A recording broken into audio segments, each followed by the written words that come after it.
ngomong aja apa yang bikin kita stres, itu Keluar. biasanya udah setengah, udah 50% udah selesai.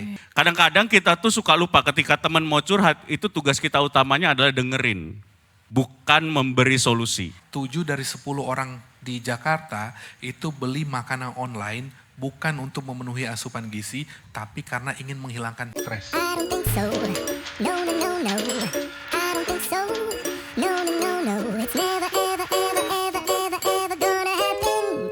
Kita bakal ngobrolin soal sebenarnya anxiety itu apa gitu. Bisa nggak sih kalau kita diagnosa sendiri atau kecemasan kita udah masuk berlebihan apa belum gitu ya. Kita ngobrol-ngobrol bareng Kaukus Kesehatan Jiwa. Saya akan langsung panggilkan Dr.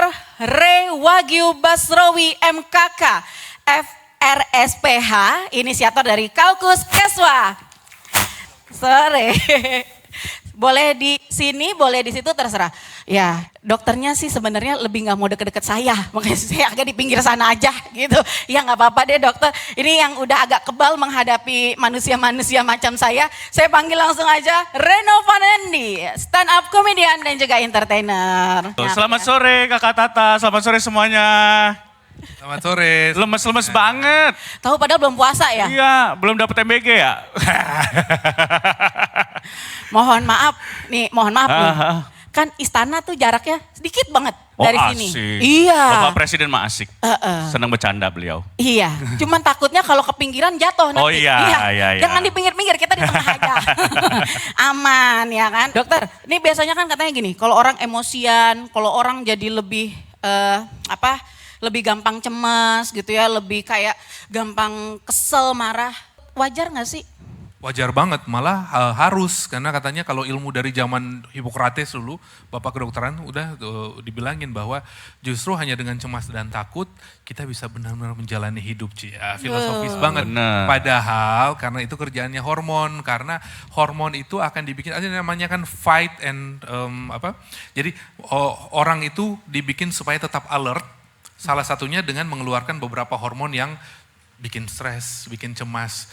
Tapi yang nggak benar itu adalah kalau cemasnya berkepanjangan, kemudian gejala cemas yang sama, penyebabnya nggak jelas, tapi bawaannya cemas mulu gitu. Kayak inget mantan mulu gitu kan, nah itu jadi cemas. Nah ini yang nggak bisa, dan ini harusnya sudah butuh bantuan tenaga kesehatan. Saya kalau buka handphone suka deg-degan.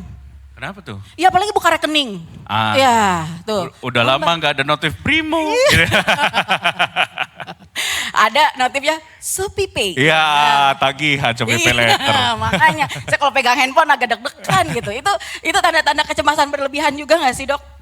Bisa jadi, nah tapi itu jelas karena cemasnya ada penyebabnya dan kita udah tahu, kita udah sadar, jadi self awareness-nya itu udah jalan.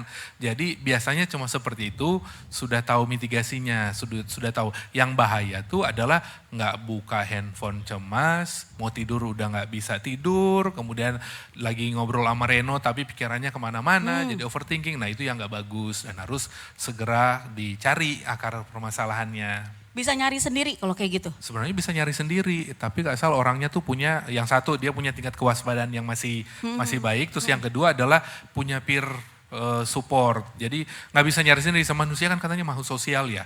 Kita biasanya dengan sendiri itu cuma buat coping for ourselves, tapi ketika udah mulai ada masalah, emang udah bener harus cari teman curhat. Punya teman curhat? Teman curhat ada, kebetulan juga saya dipercaya banyak teman-teman untuk jadi tempat sampah. Iya, banyak aja curhat. Yang nyebelin sebenarnya bukan banyak curhat, tapi orang itu curhat hal yang sama. Berulang-ulang ya, banyak kayak teman-teman ya, apalagi kalau lagi jatuh cinta ya. Dia mah gak bisa ngertiin gue, curhat sekarang udah dikasih tahu terus happy. 2 minggu lagi curhat lagi dok, dia emang gak bisa ngertiin gue, ya ganti pacar dong, hey gitu ya. Iya. Kalau udah nikah gimana? Ya itu ya selamat menikmati. Tapi pernah gak curhat buat, masa gini, curhat masalah sendiri gitu ke orang? Pernah dong, pernah banget. Jadi kebetulan karena profesi saya itu stand up comedian, terus juga host dan lain-lain. Artinya ada momen-momen yang biasanya ada, kalau bahasa saya itu momen-momen sulit. Yaitu ketika job renggang ya, antar job 1, job 2, kalender gak ada titik-titik ya tuh dok. itu nganggur. Nah itu biasanya datang tuh anxiety. Iya, Iya. datang berupa ibu kos, anxiety 1, terus datang lagi nanti apa gitu. Belum lagi misalnya pacar ngajak, ada tempat baru sayang. Tempat apa lagi? Kenapa ada tempat baru, kafe-kafe harus kita datangi? Kayak gitu-gitu. Selalu ada lah hal-hal kayak gitu teman-teman. Cuman kuncinya benar kata dokternya tadi, kita harus punya peer support. Peer support yang memang kadang-kadang ketika kita lagi punya masalah tuh, ini juga penting dok kalau menurut saya. Kadang-kadang kita tuh suka lupa ketika teman mau curhat, itu tugas kita utamanya adalah dengerin. Bukan memberi solusi. Iya. Karena kadang-kadang memang butuhnya cuma dengerin doang. Jadi biar misalnya kayak gue nih, gue curhat, terus ketika gue nanya enaknya gimana, nah baru. Tapi kalau nggak ada pertanyaan enaknya gimana, menurut saya biarin dominansi orang ini aja curhat. Apalagi kalau cewek, Wah iya tuh. iya pacar, jangan. Jangan pernah curhat ke pacar, apalagi masalahnya pacar itu sendiri. Jadi masalah baru Iya, ya. jadi masalah Iya. baru tuh. Di kita sore hari ini juga bakal ngajak teman-teman yang ada di sini buat yang mau tanya. Karena kadang-kadang tuh cuma suka bingung tuh dok. Ini cemasnya sudah masuk kategori lebih apa enggak? Atau misalnya begini, tadi kan dokter bilang bagus kalau punya peer support. Nah peer support itu yang gimana? Kadang-kadang begini, kita ngerasa dia bisa jadi peer support, ternyata nggak bisa. Gitu ya, ternyata cerita kita kemana-mana jadinya. Nah ini memilihnya gimana? Nah, ntar kita bakal bahas juga. Kalau teman-teman nanti ada yang mau ditanyain, disiapin dari sekarang pertanyaannya. Nanti saya akan kasih kesempatan buat ikutan ngobrol ya, bareng kita yang ada di sini. Ntar mau tanya? Iya? Enggak, kayaknya ngantuk aja deh mas. Iya, emang jam-jam tidur siang Iya, ya. jam-jam rawan. Nah itu dia, tapi begini nih, kadang-kadang kita tuh ada yang suka self diagnosis, ngerasa oh kayaknya nih ada yang salah nih sama diri gue. Tapi sebaliknya, ada juga yang justru malah apa tuh namanya kayak Ngegampangin denial. gitu dan gak ngerasa perlu ada Dia nggak bisa, mental check up. Iya, enggak kok, gue sehat kok, nggak apa-apa, nggak apa-apa. Padahal justru dia lagi menyimpan bom waktu tuh di dalam dirinya. Nah, itu gimana dok? Dua-duanya nggak benar. Pertama adalah yang harus kayaknya tuh penting banget itu kita untuk bikin namanya mental health check up. Mental health check up itu gampang banget, nggak perlu ke psikolog, apalagi psikolog katanya sekarang yang psikolog dan praktek klinis itu kan sebenarnya tidak terlalu banyak ya. Nah itu nggak perlu banget. Yang perlu kita lakukan adalah screening. Nah screening itu gampang banget, aksesnya ada di mana-mana, di Google, di TikTok itu banyak banget screening. Yang nggak boleh itu kenapa? Karena screening itu hanya ngecek status risiko. Ya, jadi misalnya kalau screening itu untuk mengetahui apakah saya sedang pada level moderate. Itu kalau moderate itu berarti biasanya disuruh healing. Nah kalau level screening risikonya sudah mulai berat, baru dianjurkan untuk didiagnosis oleh tenaga kesehatan. Yang diagnosis itu nggak boleh sendiri, itu namanya self-diagnostic. Self-diagnostic udah pasti salah, terlarang dan harus kita lawan gitu. Yes. Kenapa? Karena self-diagnosis itu ujung-ujungnya adalah akan ada hasil diagnosis. Hasil diagnosis itu psikolog aja sekolahnya 4,5 tahun masih kadang-kadang susah kan diagnostik, apalagi kita yang cuma mau lewat ini. Dan apesnya adalah kalau self diagnosis itu adalah ada saran rekomendasi pengobatan dan terapi. Mau tahu dari mana terapi itu benar kalau hasil diagnostik kita aja belum pasti benar. Yang terjadi adalah dia cari pertolongan, dia kemudian mencari pengobatan yang tidak sesuai dengan kaidah medis, dan apesnya lagi kalau menggunakan pengobatan yang kemudian terlarang. Nah ini yang gak bagus. Tapi kenapa banyak yang suka self diagnosis juga mungkin karena masalah biaya kali dokter. Iya, lebih ke justru karena ada kebutuhan. Ada kebutuhan untuk tahu status kesehatan jiwanya, status kesehatan mentalnya. Nah itu sebenarnya yang pengen tahu tuh screening. Sekarang saya pengen nanya di antara kita semuanya, siapa yang dalam 1 bulan terakhir ini atau sejak 1 Januari tahun baru deh. Iya. Sejak 1 Januari 2026 sudah pernah medical check up. Kan udah ada CKG, yang ulang tahun ya kalau CKG ya. Ya siapa yang udah pernah dalam 3 bulan terakhir ini bikin mental health check up di puskesmas? Belum. Kalau belum ada, siapa yang udah pernah ngecek hasil screening kesehatan jiwanya di sosial media? Belum. Belum. Hari ini mending langsung deh. Ya. Kenapa? Karena mental health status itu bahkan bisa berubah dalam 2 minggu. Oh, Bahkan hitungan hari pun ya itu ada perubahannya, tapi 2 minggu itu bisa berubah drastis. Yang tahu itu cuma kita sendiri dengan cara check up. Nah itu yang kita sebut sebagai screening. berarti support sebenarnya untuk check up medis juga sekarang udah lebih banyak ya? Iya, dan kayaknya juga udah masuk ke BPJS Kesehatan, deh psikolog itu Oh ya iya, dok ya. Udah lama di puskesmas pun psikolog klinisnya udah ada. Dan di CKG kan cek kesehatan gratis, Iya. udah ada modul. Jadi ulang tahun itu udah dikasih hadiah loh sama negara untuk cek kesehatan mental. Tapi begini, bahayanya emang kenapa sih kalau kemudian kita diemin aja? Kan itu enggak gini, maksudnya gini, toh enggak parah-parah amat, aku tetap bisa kok beraktivitas seperti biasa ya, tetap bisa kerja, tetap bisa main, tetap bisa berperilaku biasa gitu, mengerjakan kegiatan-kegiatan biasa gitu. Bahayanya gini, mental health itu atau semua yang berhubungan dengan kejiwaan mental, itu tuh hubungannya sama hormon. Ya, kalau kita pendem itu kayak istilahnya ngerusak dalam. Bisa dijelaskan secara ilmiah. Kalau stres, ansietas yang kita pendem itu biasanya akan bikin mekanisme umpan balik dari hormon tuh jadi kacau. Stres, ansietas itu biasanya mengeluarkan hormon apa sih? Hormon stres yang namanya kortisol. Jeleknya kortisol ini bagus sebenarnya, sama seperti adrenalin. Dia kalau keluar dan emang dibutuhkan manusia untuk keluar setiap hari. Kita bikin semangat, kita bikin untuk jadi lebih rajin dan tonus otot itu kita lebih alert. Tapi kalau terlalu banyak kan ansietas karena hormon kortisol, hormon stresnya terlalu banyak, dia bikin mekanisme umpan balik. Hormon ini bikin hormon yang lain juga naik. Hormon yang namanya epinefrin, hormon yang bikin detak jantung lebih keras, tensi lebih naik. Bayangin gak kalau 2 minggu gini kita pendem terus, nggak disalurkan, tensi naik turun. Di saat yang bersamaan, kalau hormon-hormon stresnya naik, dia juga menekan hormon-hormon kebahagiaan kayak dopamin, kayak serotonin. Jadi kalau dipendem, ngerusak di dalam, yang orang bilang makan dalam, itu bener. Itu kerjaan dari hormon. Nah ketika kita mulai ngomong aja apa yang bikin kita stres, itu biasanya udah setengah, udah 50% udah selesai. Hormon kortisolnya itu biasa, kenapa? Karena sekali kita ngomong, kayak ngerasa beban udah keluar kan, saat itulah hormon kortisol jadi turun. Makanya emang harus cari teman curhat, ya enggak Ren? Ya benar. Cari teman curhat yang lucu. Ya itu bonus kalau yang Bonus. lucu. Kadang-kadang kan yang bete udah curhat, yang di teman curhatin ngelucu nggak lucu ya. Ya. Itu kan malah tambah stres ya. Ini kalau buat komika yang suka bikin orang lain ketawa, itu sebenarnya tingkat stresnya lebih tinggi, apa justru malah jadi nggak pernah stres? Karena kan ketawa mulu.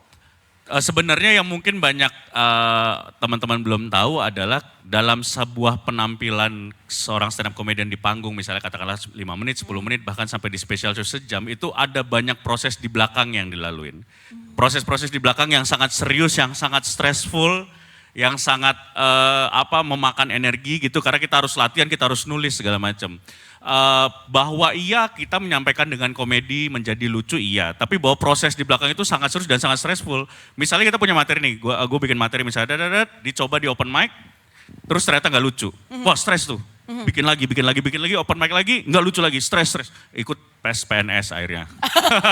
Lebih stres lagi. Lebih stres lagi, kayak emang bakat gue bukan di komedi dah kayaknya. Nih nggak tahu kan, dulu aku nggak segini. Oh iya, Oh. berapa? Dulu aku segini, Wah. gitu. Tahu nggak kenapa begini? Kenapa? Jadi P3K. Oh iya, pekerja apa Pak panjangannya tuh? Nggak tahu ya, nggak tahu. Jangan, nanti kepingin. Iya, tuh ngomong-ngomong itu ngaruh nggak sih dok mental health itu sama fisik gitu kan? Ada yang bilang gini, ih gila makin bahagia ya, gemuk. Padahal sih perasaan makin stres gitu, saya gemuk. Atau ada juga yang, tuh kayak produser saya tuh, mana sih produser saya nggak ada orangnya, kurus. Biarin aja kalau dia nggak ada, kita omongin aja, kurus dok gitu. Apa jangan-jangan kena mental juga ya? Mungkin ngadepin saya kali makanya dia jadi kayak gitu. Yang paling gampang kelihatan tuh mimik wajah, air muka. Orang kalau stres itu nggak bisa bohong, mukanya pasti lebih tidak segar. Kenapa? Karena hormon-hormon stres itu tadi bikin hormon-hormon dan enzim-enzim yang bikin tonus kulit, otot itu menjadi tidak lebih baik. Dan yang paling jeleknya adalah kalau udah stres, ansietas, apalagi udah mulai depresi, siklus tidurnya terganggu nggak? Pasti, Ketika siklus tidur sudah berkurang 2 jam saja lebih sulit tidur, maka yang namanya melatonin itu makin tidak keluar. Melatonin itu bikin kita tidur nyenyak, tapi dia kasih bonus bikin kulit menjadi kinclong. Coba dilihat dok, Wih, baik-baik. ini mah Saya Kayaknya kira-kira tidur saya bahagia. lebih dari 10 jam. itu efeknya jadi terlalu cerah ya mukanya. Mohon maaf, ya coba intinya kacamata. Nah, Udah. mama udahlah. Intinya kacamata, Iya. ya. Oke. Karena ada Udah. beda ya dok ya antara nggak seger karena stres dengan nggak seger karena nggak mandi ya. Ya, Beda kan ya? karena nggak punya duit mungkin beda lagi Iya juga. beda lagi. Iya. Kalau dia masalahnya emang nggak mandi dalu kayaknya, bukan stres gitu. Tapi dok, ada yang bilang gini, itu masih bisa diatasi gitu ya, anxiety itu atau kecemasan gitu ya, dengan olahraga misalnya begitu, atau pola makan gitu. Bener nggak sih? Atau sebenarnya itu bisa, tapi buat yang belum didiagnosa ya kan, anxiety. Tapi kalau udah ya memang harus ada terapi-terapi khususnya gitu nggak sih dok? Kalau untuk pencegahan efektif banget, malah disuruh supaya tidak jadi ansietas, supaya Oke. tidak jadi cemas. Cuman memang ada beberapa kondisi mana ansietas yang masih cemas yang masih ringan gitu. Kan kita sempat disujui ya di Kaukus ada yang Iya. namanya Profesor Chin Wiguna, itu dia bilang bahwa emang nggak perlu dulu kalau masih bisa coping sendiri itu coba ditambah dengan cari kesibukan. Nah katanya cari kesibukan yang paling baik itu adalah olahraga. Karena kalau kita olahraga, hormon-hormon kebahagiaan itu kan juga keluar. Cuma yang paling sering terjadi adalah ketika kita sudah mulai cemas, gue sendiri sih dan gue yakin ini banyak terjadi ke teman-teman yang lain, boro-boro olahraga. Yang gue lakukan adalah gue buka kulkas. Lihat aqua doang di dalam. Lebih Atau cari makanan, Iya. cari kue. Oh, iya benar. Terus nggak cukup tidur, nggak olahraga, konsumsi kalori lebih tinggi dari biasanya. Kopi, Apalagi kopi kan makin nggak bisa tidur. Nah itu sebabnya emang nomor satu ajak ngobrol dulu sih. ajak ngobrol. Tapi emang begini kali ya, kalau sekarang tuh anak muda kan katanya punya tekanan yang berbeda. Ya dari anak muda mungkin zaman Dokter Ray dulu, ya kalau saya kan zaman mereka sama. Makasih ya, Ya. sih dengan anak Kita semua seumuran, kita masih kuliah ya dok ya, kita masih mahasiswa. Iya. Nah, karena sekarang nih tekanan sosial itu kayak lebih besar. Apalagi kalau kita scroll media sosial gitu ya, kita buka ngeliat, aduh orang lain punya ini, punya itu, aduh, saya nggak bisa punya nih. Terus orang lain bisa liburan ke sana ke sini, saya di sini-sini aja. Itu kadang suka bikin akhirnya kita jadi mencemaskan hal-hal yang sebenarnya nggak perlu. Itu juga pengaruhnya seberapa besar, terus gimana caranya? Nggak bisa berhenti. Ya kan off bener-bener dari medsos tuh susah kan dok gitu. pengaruhnya gede banget, bahkan ada beberapa penelitian yang bilang itu kalau dibikin skala itu 0 sampai 10 itu kannya 9,5, di atas 9,5. Ngaruh. Kenapa? Karena ada fenomena yang namanya comparative phenomenon. Jadi ngebandingin, bayangin ya dulu waktu saya sekolah, maaf ya saya kan Dimaafin. maaf kami Oh itu, iya. dan generasi kami itu Maaf ya Pak Kapus ya. Sama bareng enggak ya? belum ada ini, jadi ya saya kelahiran 77 ya. Oh, oke. Jadi ya sekolah SMA itu masih sampai selesai, sampai masuk kuliah itu cuma satu presiden. Nggak ganti-ganti, jadi bayangin ya. Ngapalinnya gampang ya? Iya, jadi kita nggak ada pembanding. Komparatif fenomenon Iya, itu betul, tuh betul. yang kita lakukan, ada pembanding. Tapi skala pembanding kita itu paling teman meja sebelah, atau teman di kelas sebelah, atau teman satu sekolah. Kalau sekarang anak SMP itu akan membandingin tali sepatu dia dengan tali sepatu anaknya Kendall Jenner. Wow, Iya. Miss Jenner, so itu shoelace-nya itu beda sama, udah kelar tuh. Nah standar orang mereka kan beda.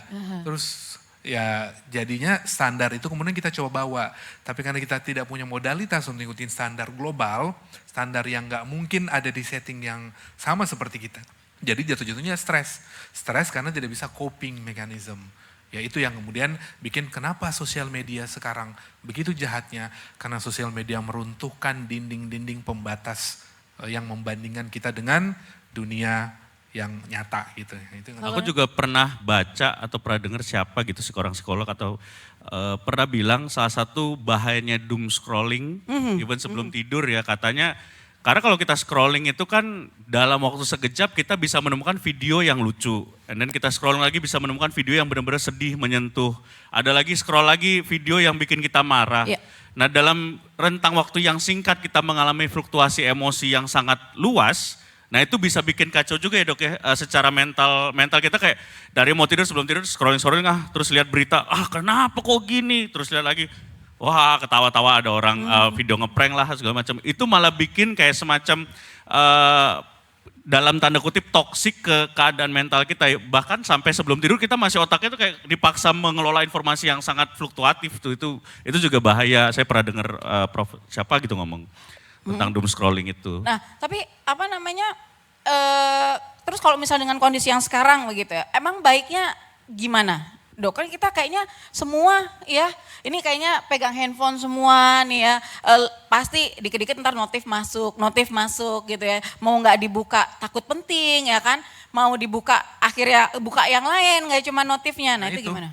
Yang paling gampang ada, nomor 1 kalau anak di bawah 12 tahun, apalagi yang di bawah 7 tahun, sebisa mungkin dibatasi, benar-benar dibatasi sehari itu cuma 3 kali 30 menit. Cuma dikasih kesempatan 30 menit, karena udah banyak penelitian bilang kalau lebih dari ini, biasanya risiko untuk adiktif itu jauh lebih besar, bahkan yang 4 kali lipat. Kalau sudah remaja di atas 17 tahun, itu tetap sudah diatur untuk membatasi diri sendiri minimal, ada di momen-momen di mana oleh keluarga dibilang jangan bawa gadget.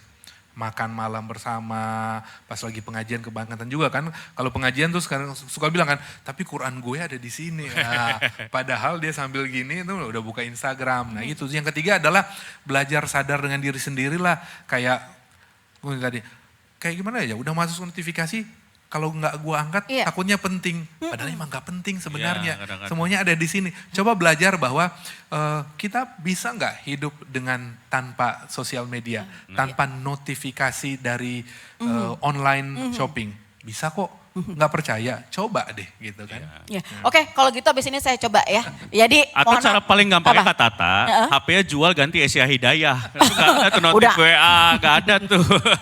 Udah nggak ada. Udah nggak ada ya sekarang. Tapi bahagia kita zaman itu ya. Iya. Zaman-zaman HP masih nggak ada WhatsApp gitu. Iya. Berarti kalau sekarang tambah kali ya?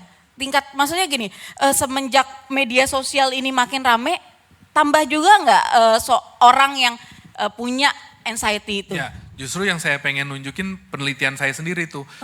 Selama pandemi, kemudian kita ulang lagi di tahun 2023-2024. Selama pandemi ternyata 7 dari 10 orang di Jakarta itu beli makanan online bukan untuk memenuhi asupan gizi, tapi karena ingin menghilangkan stres. Udah beda banget loh, dulu orang belanja makanan karena emang buat makan. Sekarang orang belanja makanan online itu untuk ngilangin stres, namanya emotional eating. Dan itu terjadi terus bahkan setelah pandemi. Jadi bayangin seberapa toksiknya nih benda yang harus kita, yang menentukan status sosial kita. Ini tuh juga bikin jiwa kita itu terancam, bahkan untuk perilaku primitif seperti makan pun itu bisa dirusak sama ini. Masa mau sih kita diganggu? Ya udah sini dok buat saya. Iya. saya kejauhan soalnya. Saya lebih deket. Makanya ya kan. Tapi bener banget dok itu penelitiannya. Soalnya fenomenanya kayak sekarang deh teman-teman kalau kita lagi lapar, even lagi lapar ya. Iya. Kita buka misalnya online GoFood kayak atau Shopee Food. Kita malah bingung. Mau makan apa? Mau makan apa? Jadi kayak gue mau makan apa ya gitu. Itu salah satu tanda kayak gue kadang-kadang malah menghindari tuh dok akhir-akhir ini kayak apalagi yang gak ada promo ya itu saya hindari kan. Biasanya kalau ada yang promo ongkirnya lebih murah baru saya beli tuh. Iya, mendingan langsung ke warung ya lihat ya kan udah tek.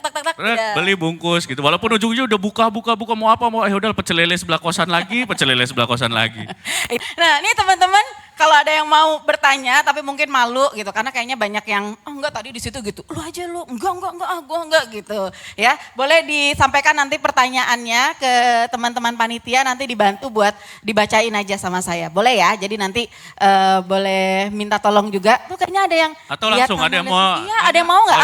Ada tuh. Saya Adiba dari kampus Institut Siami dari Forum Komunikasi Mahasiswa dan Pelajar. Di sini aku mau bertanya tentang permasalahan aku sendiri sebenarnya.